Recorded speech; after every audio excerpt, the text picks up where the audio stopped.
संभल में कई मंजिला एक बावड़ी मिली है। दावा किया जा रहा है कि ये बावड़ी राजा पृथ्वीराज चौहान की राजधानी का ही एक हिस्सा रही थी।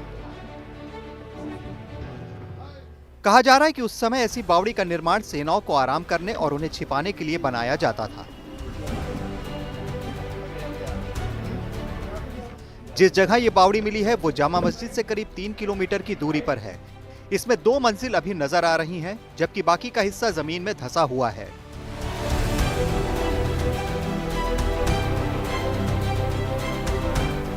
जिला प्रशासन के साथ एएसआई की टीम ने फिरोजपुर किले का भी दौरा किया।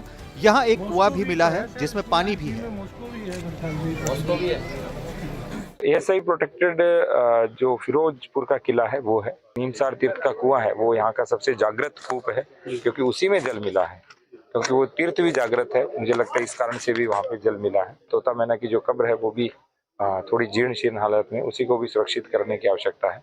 और चौथे स्थान के ऊपर जो राजपूत काल की बावड़ी है जो पृथ्वीराज चौहान के समय में बनी थी, तो वो भी बहुत सुंदर बावड़ी है, अंदर बहुत भव्य भी है।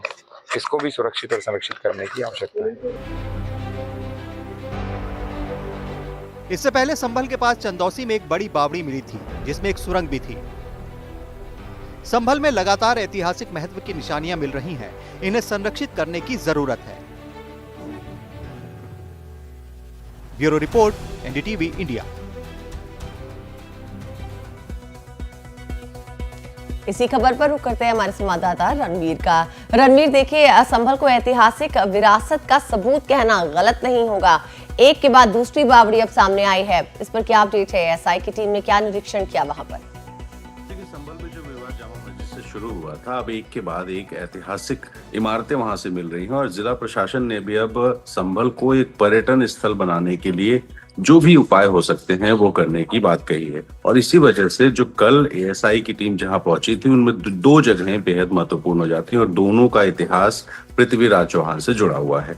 पृथ्वीराज चौहान जो 1166 में जिनका जो कार्यकाल बताते हैं, यानी 12वीं शताब्दी में, उनकी बनाई हुई एक बावड़ी, जहां उनके किले के रुकने के ऐतिहासिक कुछ प्रमाण मिले हैं कि वहां बावड़ी में पानी होता था और अगल बगल जो कमरे बने थे वहां उनकी सेना की टुकड़ियां रह सकती थी। ऐसी एक बावड़ी और पृथ्वीराज चौहान का ही एक किला जो कि फिरोजपुर किले के नाम से जाना जाता है। हालांकि वो किला एएसआई संरक्षित पहले से है, लेकिन वो समय के साथ उसका हाल खराब हो गया था, बदहाल स्थिति में था, तो जिला प्रशासन अब उसका भी जीर्णोद्धार कराने की बात कर रहा है।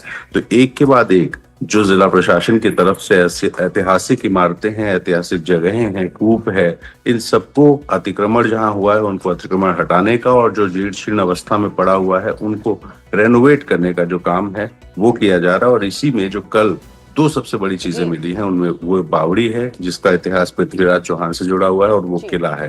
क्योंकि पृथ्वीराज चौहान का जो दौर था, उस दौर को अब फिर से सजोने का, उसको रेनोवेट करने का जो काम है जिला प्रशासन ने करने की बात कही है। जी रणवीर, बहुत बहुत शुक्रिया जानकारी के लिए।